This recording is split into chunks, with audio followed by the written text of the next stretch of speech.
Mâu thuẫn đỉnh điểm với Mỹ, Nga tập trận phóng tên lửa quét sạch kẻ thù ở Biển Đen. Mỹ, Đài Loan tập trận chung trên đảo Guam có thể sát cánh đẩy lùi Trung Quốc. Trung Quốc kêu gọi tích trữ, dân căng thẳng sắp phong tỏa hay chiến tranh với Đài Loan. Tổng thống Biden chỉ trích Chủ tịch Tập mắc sai lầm lớn. Cận cảnh trang trại Thiên Nga Đen cứu đói ở Triều Tiên. Nổ kép ở bệnh viện Kabul, ít nhất 25 người tử vong. Chuyện không tưởng ở Mỹ, thị trấn nhịn khát vì hạn hán, nước nhiễm chất gây ung thư. Cảnh sát Úc đột kích giải cứu bé gái mất tích hơn nửa tháng. Khám phá bí ẩn kỳ này, phát hiện mới về xác ướp quý tộc thời Ai Cập cổ đại có thể khiến sử sách viết lại. Tất cả sẽ có trong bản tin đặc biệt cập nhật những tin tức nóng nhất trên kênh FBNC.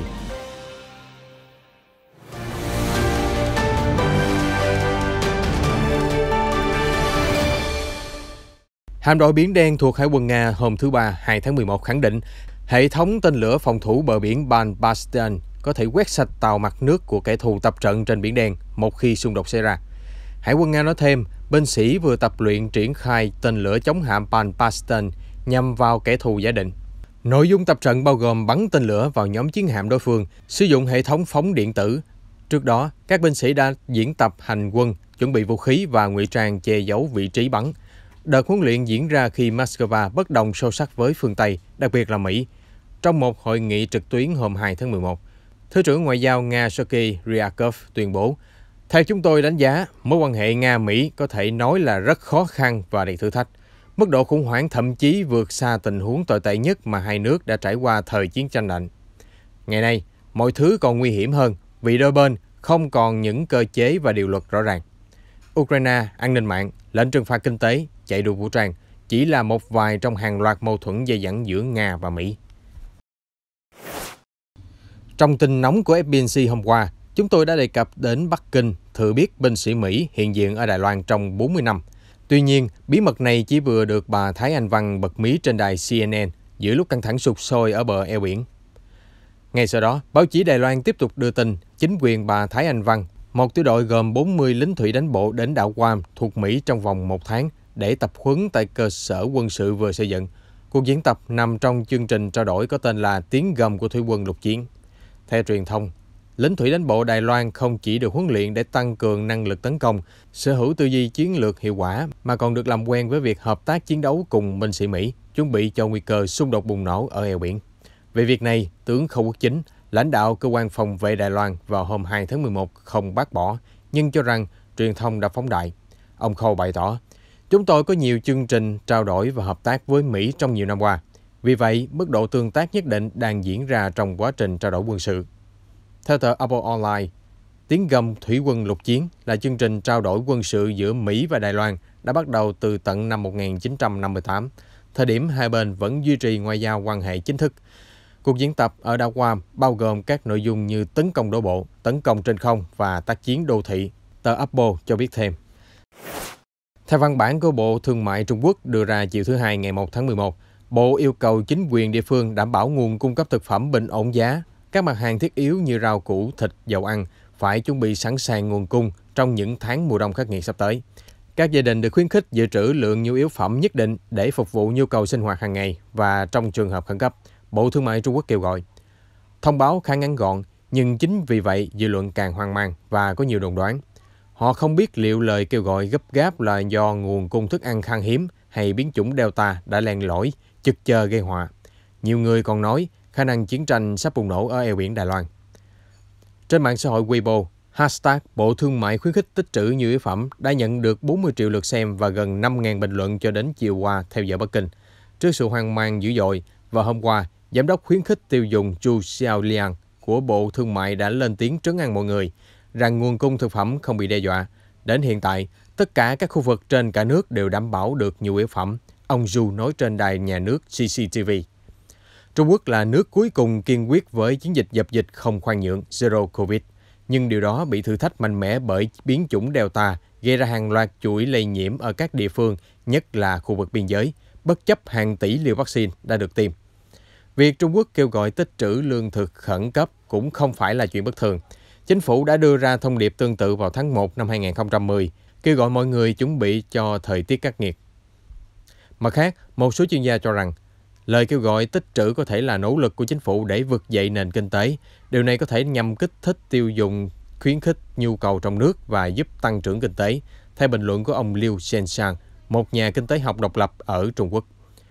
Wang Qingyu, nhà kinh tế và chủ tịch của Viện Tài chính Rusi cho biết, lời kêu gọi tích trữ chủ yếu liên quan đến dịch COVID-19 tái bùng phát, ảnh hưởng đến chuỗi cung ứng và dòng chảy hàng hóa. Hơn nữa, giá năng lượng tăng cao cũng dẫn tới giá mặt hàng rau củ quả tăng theo, ảnh hưởng đến đời sống của người dân.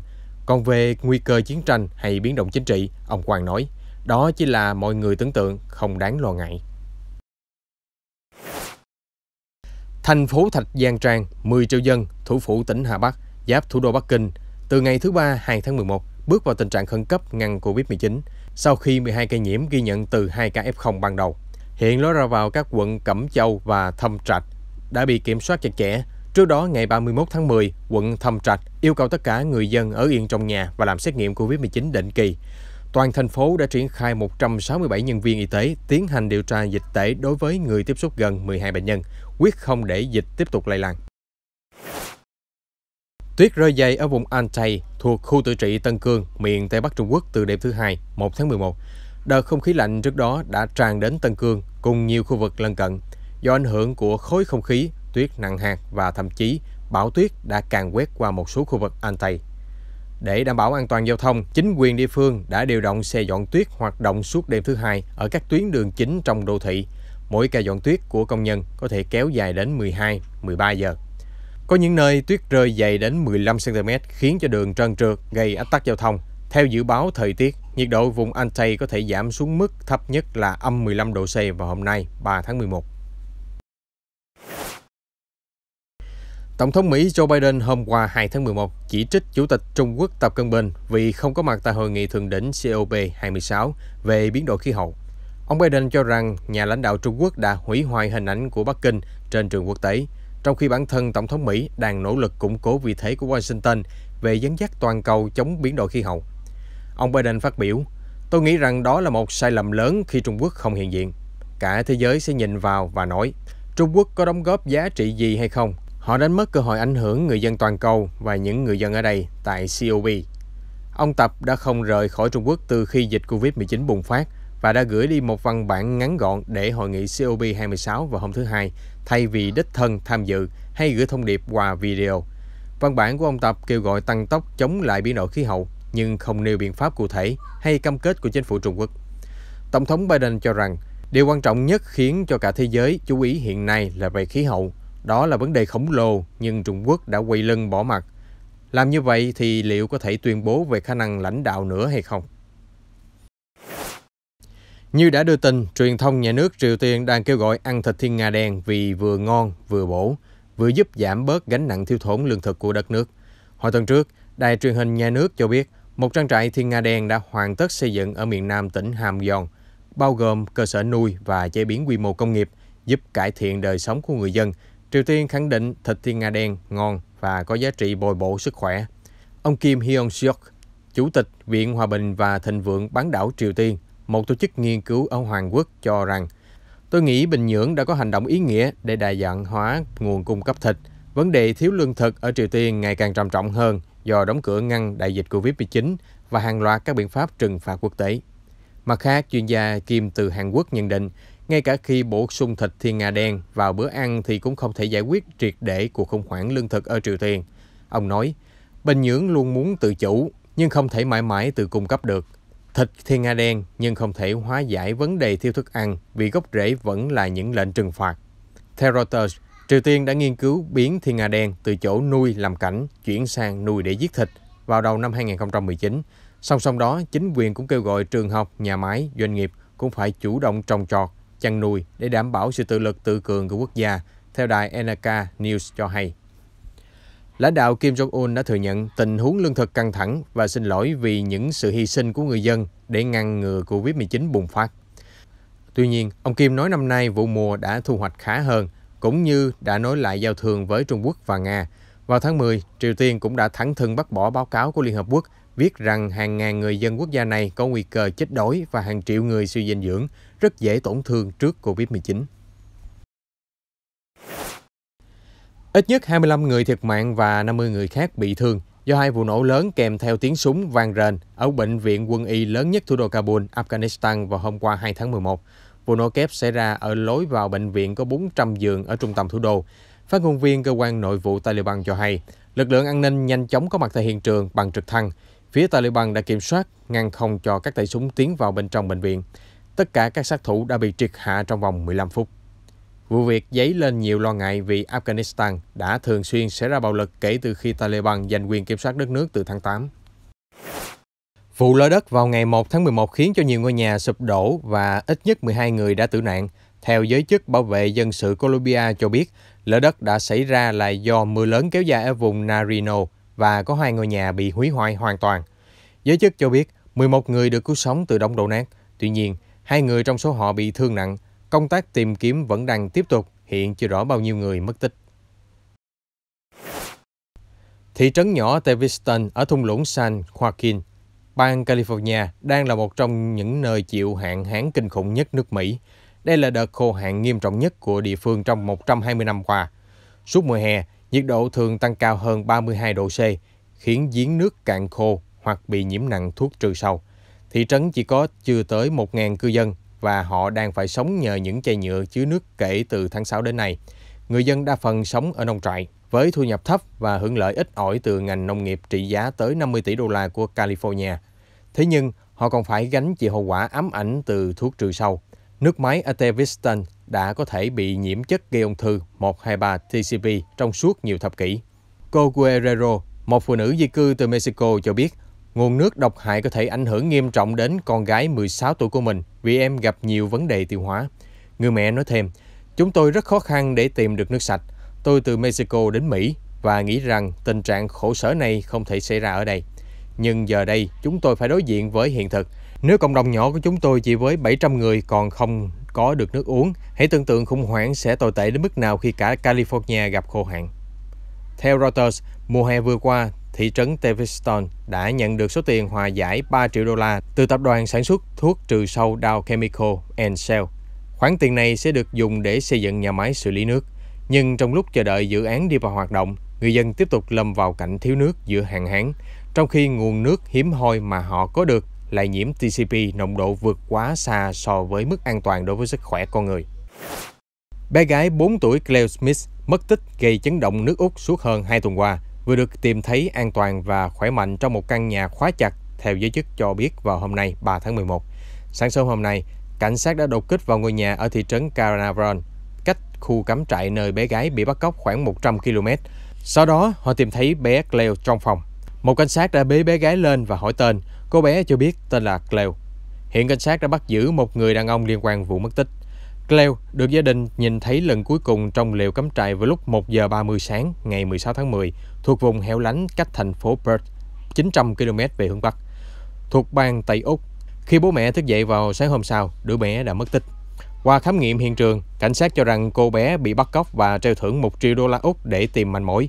Chiến dịch giải cứu thành công, gia đình Claire và người dân Úc có thể thở phào nhẹ nhõm. Ít nhất 16 người được xác nhận tử vong trong vụ sập chung cư cao cấp đang xây dựng ở thủ đô Lagos của Nigeria, theo Dịch vụ Khẩn cấp Quốc gia cho biết vào hôm qua 2 tháng 11. Sập nhà thường xuyên xảy ra ở Nigeria, quốc gia đông dân nhất châu Phi, do quy chuẩn lỏng lẻo và vật liệu kém chất lượng. Ngay sau vụ sập, công tác cứu hộ đã bắt đầu ngay ngày 1 tháng 11.